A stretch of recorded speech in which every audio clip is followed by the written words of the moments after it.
Sungguh sangat luar biasa dan sangat berdasar. Artinya selama persidangan peradilan itu kami beserta tim betul-betul bisa meyakinkan kepada Hakim Tunggal Bapak Eman bahwa telah terjadi kesalahan atau unprocedural yang dilakukan oleh kepolisian, dalam hal ini adalah Kepolisian Daerah Jawa Barat, sehingga mengakibatkan adanya error in persona. Demikian. Apakah dalam pengajuan bukti pra-peradilan itu saudara dan kawan-kawan menyertakan putusan nomor 3, 4, dan 16? Betul. Kami dalam pra-peradilan itu menyertakan juga bukti putusan, terkhusus putusan nomor 4, yang mana di dalam putusan tersebut itu disebutkan adanya 3 DPO. Ya, 3 DPO, yakni Peggy Setiawan, Peggy alias Peron, mohon maaf, kemudian Dani dan Andi. Nah, Peggy alias Peron ini diasumsikan oleh pihak kepolisian sebagai Peggy Setiawan, klien kami. Padahal secara nyata dalam kejadiannya bahwa Peggy Setiawan, klien kami itu pada saat kejadian di tahun 2016 itu dia sedang berada di Bandung karena dia adalah kuli bangunan. Nah, di dalam berkas perkara persidangan tahun 2016-2017 itu disebutkan bahwa klien kami adalah otak pelaku pembunuhan berencana, sehingga ancaman hukumannya pun luar biasa, ancaman hukuman mati. Nah, untuk meyakinkan itu kami meminta pada saat itu kepada majelis hakim dan kepada tergugat ya, termohon untuk menghadirkan alat bukti yang berhubungan dengan kasus pembunuhan yang didakwakan kepada 7 terpidana, 8 dengan sakat natal, dan juga yang dituduhkan kepada klien kami, yaitu berupa pedang pendek atau parang lah begitu. Karena di dalam putusan itu dinyatakan korban itu meninggal karena ditusuk punggungnya. Nah, tetapi ternyata barang bukti itu tidak pernah muncul di persidangan. Artinya kami menyimpulkan bahwa dengan tidak adanya barang bukti berarti kasus pembunuhan itu tidak ada. Demikian. Artinya saudara mau menyampaikan bahwa ini adalah pra-peradilan tanpa barang bukti itu? Betul. Karena setiap kasus pidana, apalagi kasus pembunuhan, di mana di dalamnya dicantumkan ada luka tusuk dan lain sebagainya, barang bukti itu harus hadir. Karena walau bagaimanapun juga antara barang bukti, korban dan pelaku itu harus bersesuaian. Ya, kalau seseorang dituduh membunuh dengan menusukkan katakanlah pisau atau pedang dan pisaunya harus ada. Tidak bisa dia dituduh membunuh dengan pisau dan pedang, yang disodorkan balok kayu, kan tidak nyambung. Demikian. Apakah selama proses pendampingan Peggy di Polda Jabar, saudara saksi mengalami kesulitan atau akses untuk bertemu dengan Peggy pada saat itu? Awalnya memang luar biasa. Kami sangat sulit ya untuk menemui Peggy Setiawan, klien kami. Tetapi dengan perjuangan kami, alhamdulillah tidak lagi kita menemukan kesulitan itu.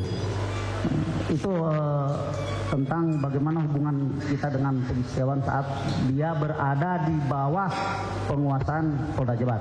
Demikian. Apa pernyataan-pernyataan dari Polda Jawa Barat, khususnya penyidik, ketika misalnya Direktur Krim atau Kapolda yang membuat Peggy itu tersudutkan sehingga bahwa dialah pelakunya, sehingga mereka tetap ngotot untuk menahan dan yakin sekali bahwa Peggy adalah pelaku yang dalam depo itu yang saudara ketahui? Baik.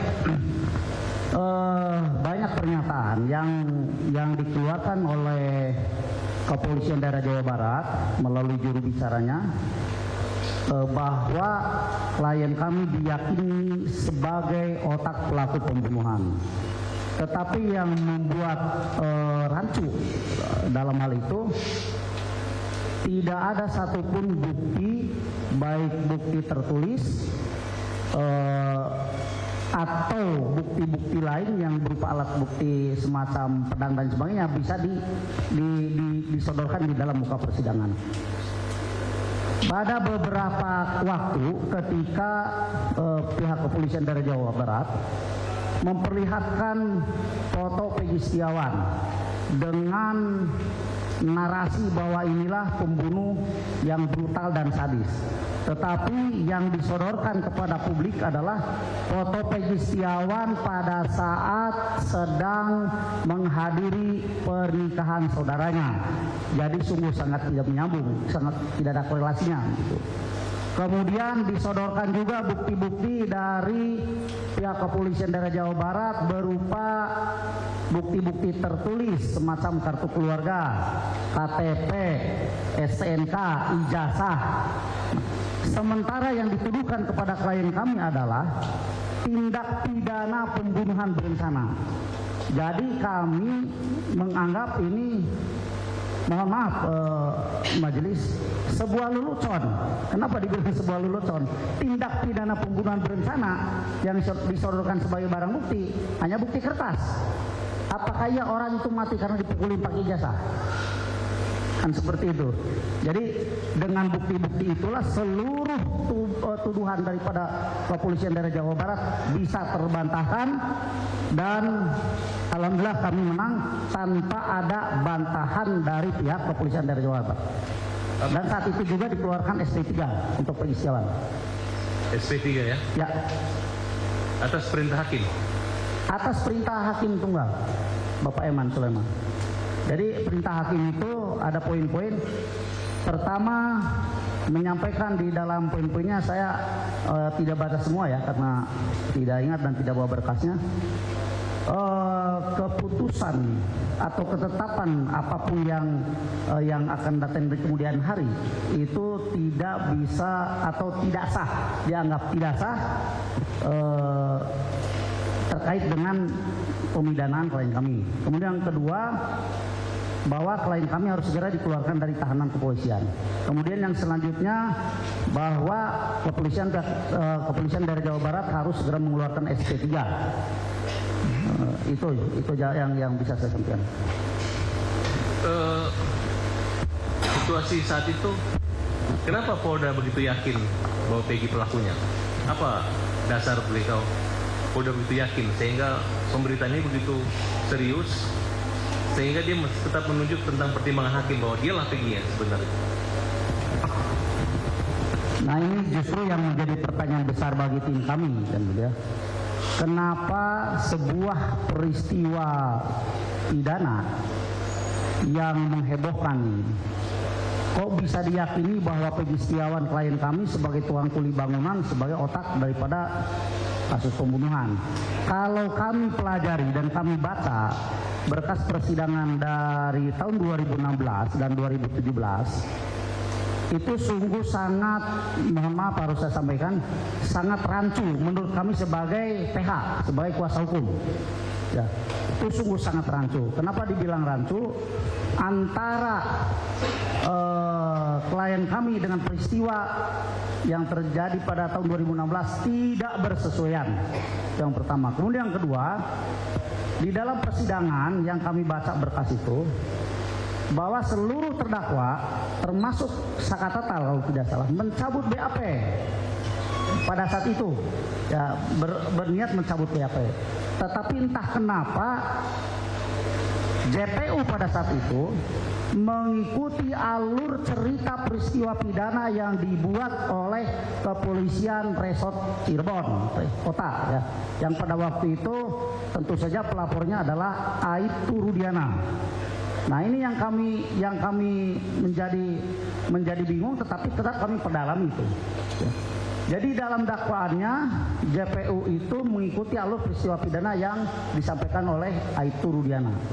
Kemudian para terdakwa berupaya dan berusaha untuk mencabut BAP, tetapi kemudian JPU juga melanjutkan dakwaannya dengan tuntutannya yang sama, yaitu bahwa peristiwa pidananya seperti itu, dan majelis hakim pada saat itu memutuskan perkaranya sesuai dengan alur peristiwa pidana yang disampaikan oleh JPU pada saat itu. Itu. Kira-kira bukti-bukti apa aja dan saksi-saksi siapa saja yang dihadirkan oleh Bitkum Polda pada saat itu yang membuat yang waktu itu yang berusaha untuk meyakinkan hakim sehingga tetap ditolak? Bukti apa yang dimiliki oleh Polda Jawa Barat? Tidak ada, hanya bukti, hanya ahli aja yang mereka hadirkan. Tidak ada saksi lain, tidak ada bukti lain. Ini yang saya bilang dari awal tadi itu. Kami sudah berupaya meminta bukti, alat bukti itu dihadirkan di persidangan. Kalau memang klien kami Peggy Setiawan melakukan pembunuhan dengan cara menusuk korbannya, mana alatnya? Buktikan. Pihak kepolisian Jawa Barat tidak mampu membuktikan itu. Hanya menghadirkan ahli saja yang saat itu dilakukan oleh kepolisian dari Jawa Barat. Menurut pengetahuan saudara, apakah peristiwa pembunuhan atau kematian pada tanggal 27 Agustus 2016 itu merupakan pembunuhan berencana dan pemerkosaan atau kecelakaan? Pengetahuan saudara. Baik, baru-baru ini kami mendapat klien, yaitu saudari Mega dan Widya. Nah, dari sejumlah keterangan klien kami yang disampaikan kepada kami, baik secara tertutup artinya internal kami dengan mereka, kemudian juga yang disampaikan oleh mereka di dalam sebuah podcast, justru ini adalah sebuah, menurut kami ya, mohon izin menurut kami karena boleh dong kami sebagai kuasa hukum berasumsi ya, untuk demi kepentingan klien kami lah gitu. Bahwa menurut kami apa yang selama ini diperbincangkan di luar sana tentang adanya kasus pembunuhan, apalagi pembunuhan berencana yang terjadi di tahun 2015, ini sangat terbantahkan dengan adanya apa yang disampaikan oleh klien kami. Dari mana kami bisa mendalami dan mempelajari itu, durasi waktu yang disampaikan oleh klien kami bahwa pada jam 22 lebih belasan, ya, apakah 15 atau 18 menit, Vina itu intens menghubungi klien kami. Intens, miss call berapa kali. Tetapi sama klien kami tidak diangkat karena klien kami, terutama Widi, itu sudah tahu maksudnya bahwa dia mau diajak keluar main kan gitu. Nah di jam 22.30 menit korban sudah tidak bisa dihubungi. Artinya jeda waktu 12 menit kurang lebih, kalau diasumsikan sebagai tindak pidana pembunuhan, apalagi disertai dengan pemerkosaan, ini sangat hal yang sangat tidak mungkin menurut pendalaman kami, ya, sebagai PH daripada Widi dan Mega. Kenapa seperti itu? Orang kalau mohon maaf ya, ini kan di dalam berkas persidangan 2016 itu kan korban diperkosa 11 orang. 11 orang, bukan 1-2 orang. 11 orang memperkosa Vina, kemudian kalau kami sesuaikan dengan waktu yang ada hanya 12 menit. Bagaimana bisa?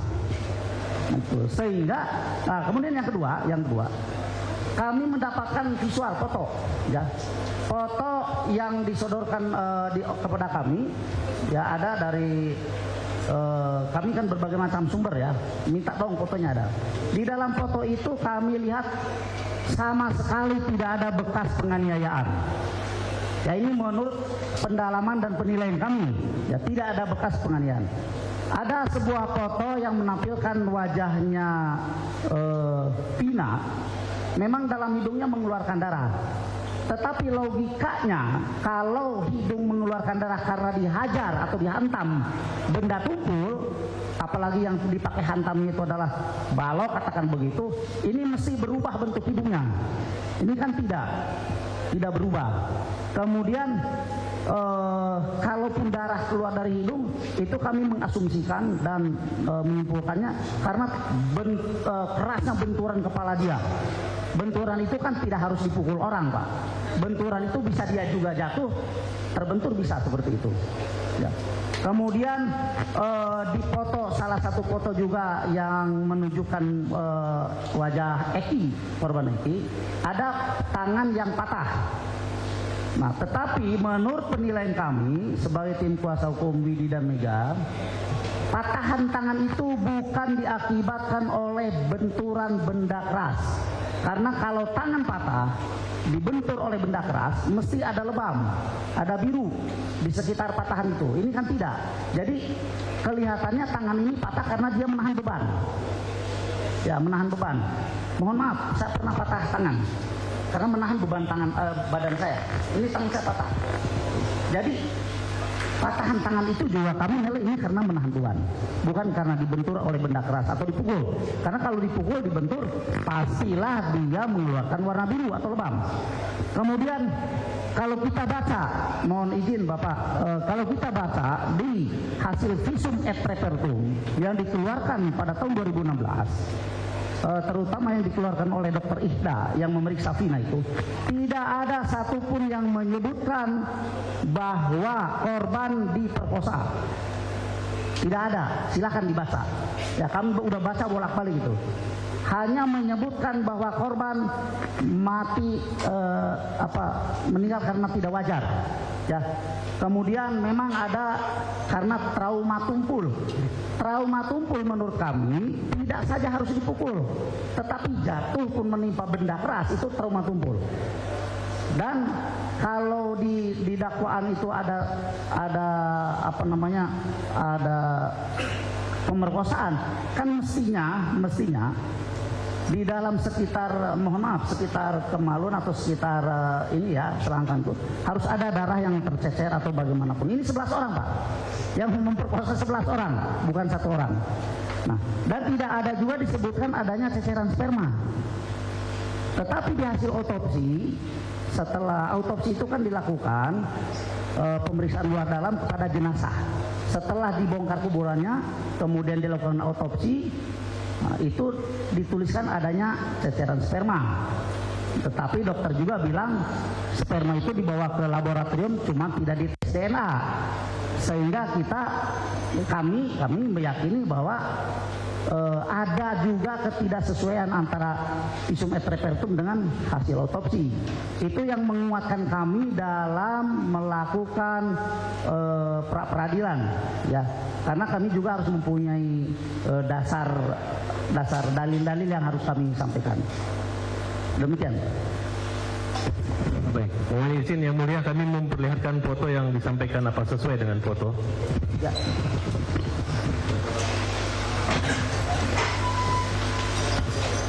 Foto Vina atau foto motor? Coba Pak.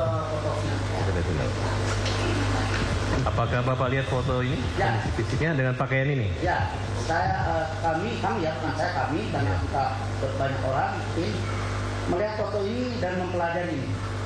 Kalau Vina katakanlah dihajar oleh benda keras, kemudian mengeluarkan darah hidungnya harus berubah bentuk. Kalau tidak hancur, tidak berubah bentuk. Ini kan tidak ada.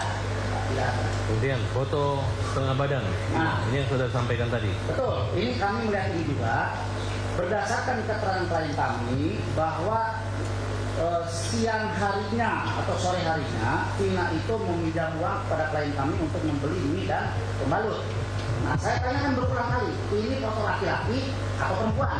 Karena mohon maaf majelis, ini kan beda bentuknya kan. Katanya ini foto perempuan, cuma pakai pembalut. Artinya antara foto dengan keterangan yang diberikan klien kami kepada kami itu bersesuaian. Artinya kalau begini, mohon izin Pak Para, ada enggak sih orang yang memperkosa, kemudian pembalutnya ditempel lagi? Itu kan yang menjadi pemikiran kami. Hebat banget nih pemerkosa ya, mungkin pemerkosa Budiman kali ya.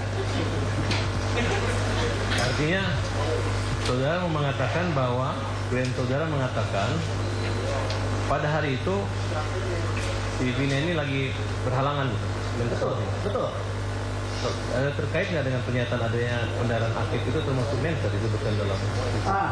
Di dalam visum memang tidak disebutkan bahwa ini lagi mens, tetapi disebutkan adanya pendarahan aktif, tetapi tidak disertai dengan gumpalan jaringan. artinya hanya darah saja kan itu.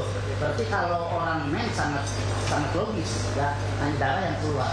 Kenapa darah bisa keluar? Bisa saja karena dia terbentuk dengan benda keras tadi itu, sehingga pendarahannya semakin hebat. Ya, tentunya artinya kalau ada sperma di sini udah ketahuan sama dokter visum yang pertama. Betul, dan harus dituliskan di dalam visumnya. Ya kan? Makanya yang jadi kita bingung itu pada saat forensik itu sperma itu ditemukan di dalam tanah atau di dalam kemaluan? Belum tahu apa? Belum, cuma di dalam autopsi hanya disampaikan adanya ceceran sperma begitu. Ya kan kita juga kan nggak tahu kok di visum et repertum yang nyata pertama kali korban dibawa ke rumah sakit tidak disebutkan itu, setelah diotopsi kok ada. Baik, kalau foto motor kendaraan kerusakan Bapak pernah lihat? Saya nggak lihat itu. Kalau saya lihat hanya foto Indonesia, bahkan kalau ada di sini. Bisa lihat fotonya? Itu yang lakukan langsung. Ini Eki, betul, saudara Eki nih, yang saudara lihat fotonya kemarin. Yang satunya itu, ya ini katanya ini. Iya. Nah, ini lukanya di kanan semua. Ya, betul. Ini kan sini kanan, ya kan? Iya. Kalau di foto yang satunya kan ini patahnya, Pak. Saya nggak lihat, saya nggak bisa menjelaskan saya tidak lihat. Tapi yang ada itu yang satu lagi yang terbentak itu, jadi ini kan bahunya patah, tapi tidak memperlihatkan adanya warna yang berbeda dari kulit. Artinya warna lebam atau biru tidak ada, hanya patah. Sehingga kami tim mengasumsikan bahwa ini patah karena menahan beban dia begini. Sehingga patah. Baik. Cukup, yang mulia, terima kasih.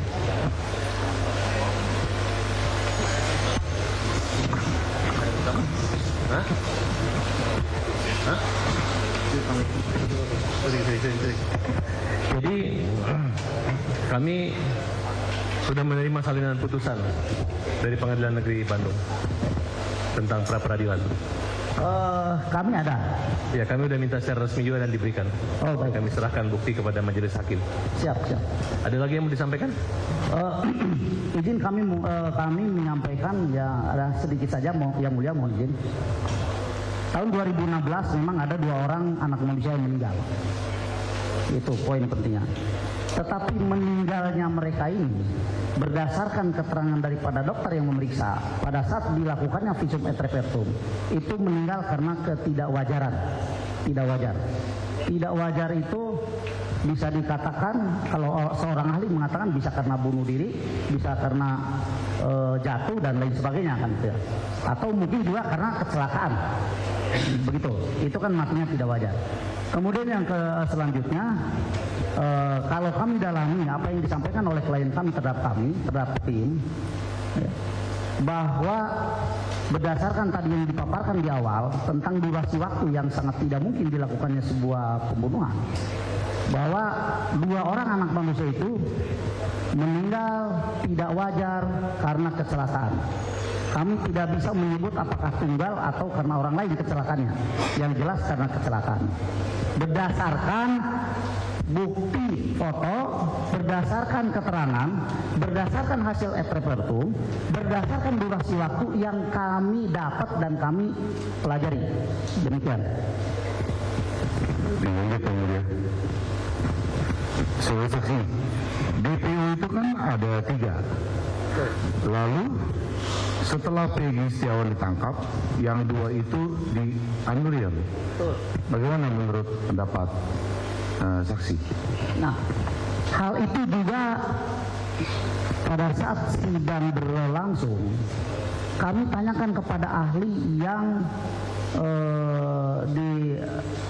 dimunculkan oleh kami. Saya lupa lagi namanya karena memang susah diingatnya lah gitu. Ya menurut saya bilang begini, ahli, apakah boleh kepolisian demi menegakkan hukum merubah isi putusan pengadilan? Nah, ahli menyampaikan tidak boleh, kan begitu. Nah, jadi kalau memang di DPO itu disebutkan ada 3 nama, Peggy alias Peron, Andi dan Dani, berarti harus orang itu yang ditangkap, betul. Nah, artinya tidak ada keterlibatan Peggy Setiawan sedikit pun di dalam peristiwa yang berlaku pada tahun 2016. Itu yang kalau kita bicara tentang putusan. Ya. Kemudian selanjutnya, apakah merubah nama itu sebuah pelanggaran? Maksudnya merubah nama yang sudah diputuskan dan inkrah, apakah itu sebuah pelanggaran hukum? Kata saksi betul. Nah itu aja. Jadi kami berpatokan ke sana. Itu aja. Cukup ya, Mulia.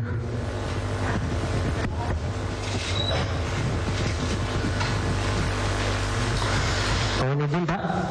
Ya, Pak. Sebelumnya mungkin saya ucapkan selamat juga atas berhasilnya upaya Bapak membebaskan klien Bapak. Terima kasih. Semoga dengan hadirnya kita sore hari ini bisa mengungkap semua kebenaran Amin. yang selama ini mungkin tidak terungkap ya. Tapi mungkin beberapa hal mau saya tanyakan kepada Bapak sebelumnya.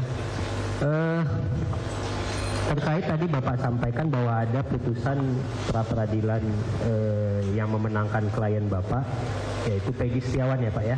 Betul. Nah saya ingin mempertanyakan apakah kemudian Peggy Setiawan yang dimaksud di dalam putusan pra-peradilan itu adalah Peggy yang namanya ada di berkas sebelumnya yang tahun 2016 Pak? Tidak ada sama sekali, Pak. Tidak ada. Di dalam berkas itu tidak pernah menunjukkan bahwa Peggy Setiawan klien kami adalah Peggy yang dimaksud di dalam berkas itu. Tidak ada. Berarti putusan tersebut menyatakan bahwa Peggy yang dimaksud di berkas tahun 2016 bukanlah Peggy yang ditangkap kemarin. Seperti itu ya Pak ya? Mungkin seperti itu ya? Betul ya. Nah kemudian terkait dengan pembatalan penetapan Peggy Setiawan sebagai tersangka ataupun terdakwa, itu di putusannya apakah kemudian mengkaitkan dengan putusan-putusan terdahulu di perkara tahun 2016 Pak? Mohon diulangi. Jadi apakah pembatalan tersangka Peggy Setiawan yang Bapak bela di berkas tahun 2024, apakah kemudian di putusan pra-peradilan tersebut menyatakan bahwa tersangkut juga kepada pembatalan perkara tahun 2016? Saya pikir wewenang itu bukan ada di kami sebagai pihak untuk menilai bahwa pembatalan Peggy Setiawan sebagai mungkin maksudnya yang termuat di putusan itu Pak. Saya ingat Bapak yang termuat di putusan hakim pra-peradilan waktu itu. Tidak ada, karena kami fokus ya untuk membela Peggy Setiawan yang mana dalam hal ini telah terjadi unprocedural yang dilakukan oleh pihak kepolisian dari Jawa Barat untuk menetapkan klien kami sebagai tersangka, sehingga terjadi error impersonal Pak. Nah itu kami hanya fokus di ruang itu saja. Siap. Berarti tidak ada tersangkut dengan perkara-perkara di tahun 2016 ya Pak ya? Tidak ada putusannya itu tidak ada ya, termasuk putusan pra-peradilannya ya. Tidak ada. Termasuk juga dengan perkara berkas perkaranya Sakatata dan 6 orang lainnya ya.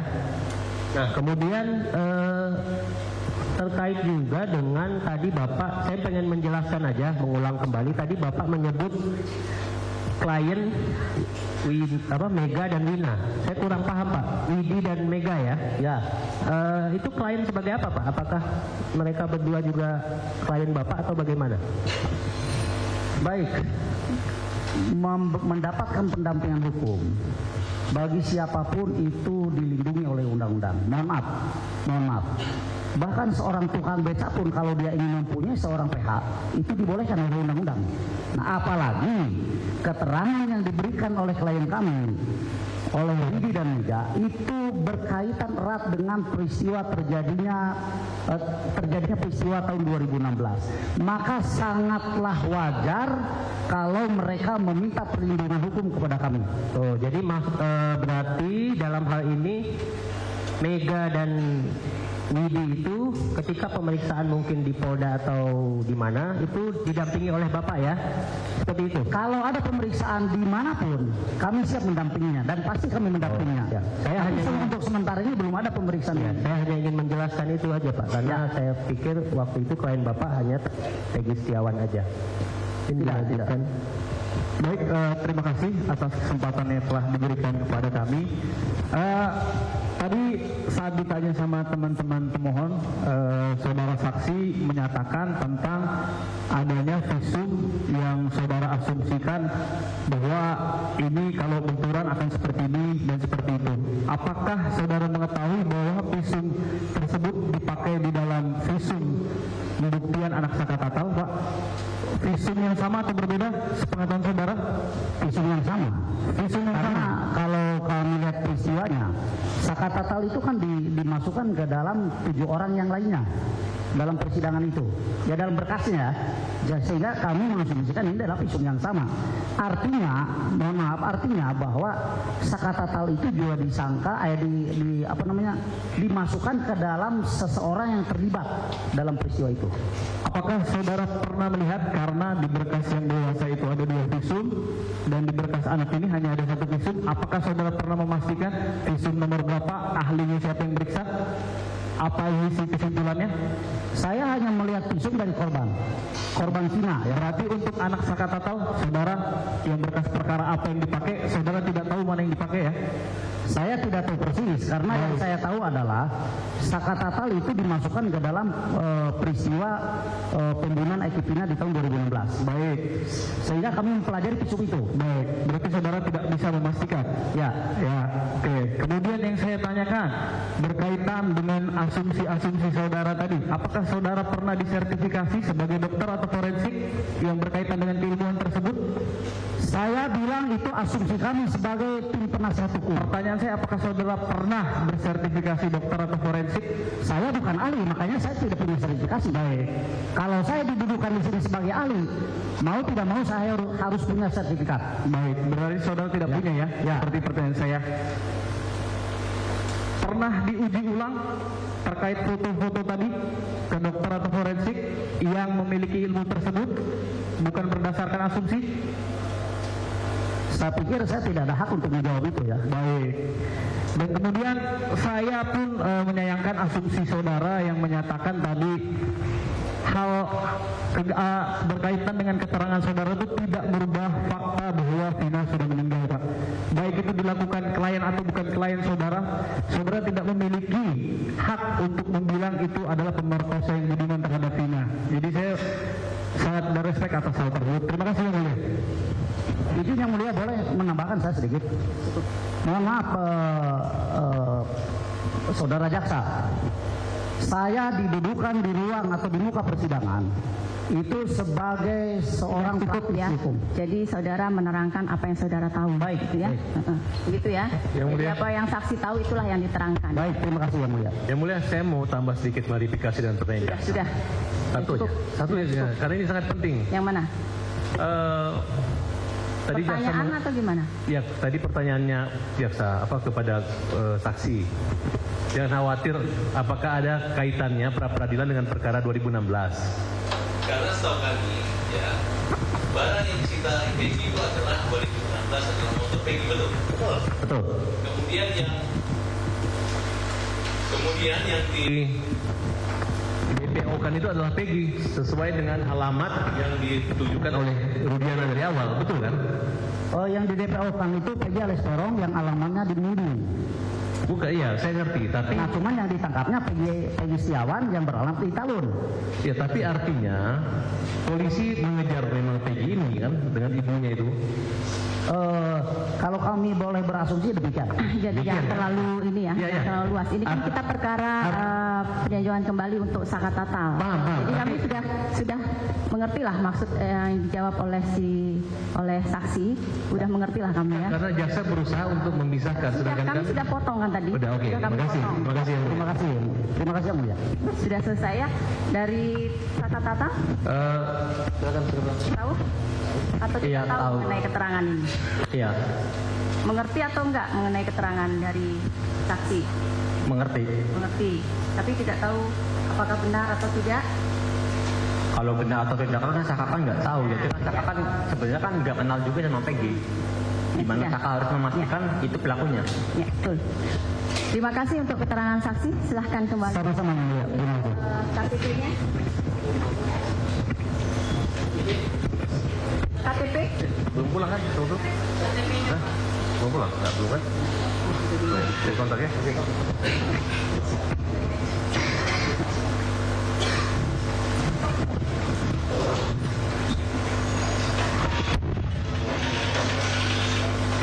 Ya.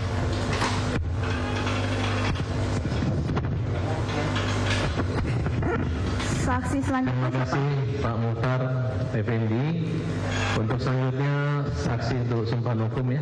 Ya, kita break dulu ya. Sholat asar sudah 4:30. Sebentar aja kalau ini. Hanya sholat. Berapa lama? 15 menit.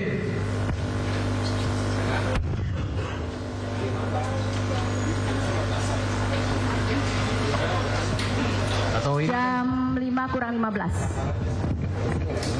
Ya. kalau kita tuntaskan hanya 15 menit bisa?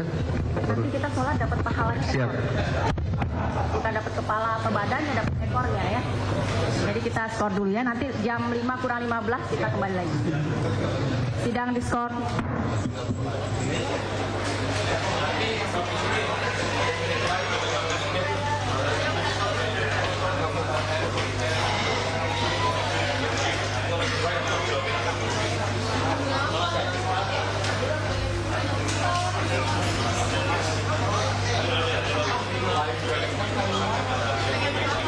Ya pemirsa, demikian tadi kita saksikan jalannya sidang peninjauan.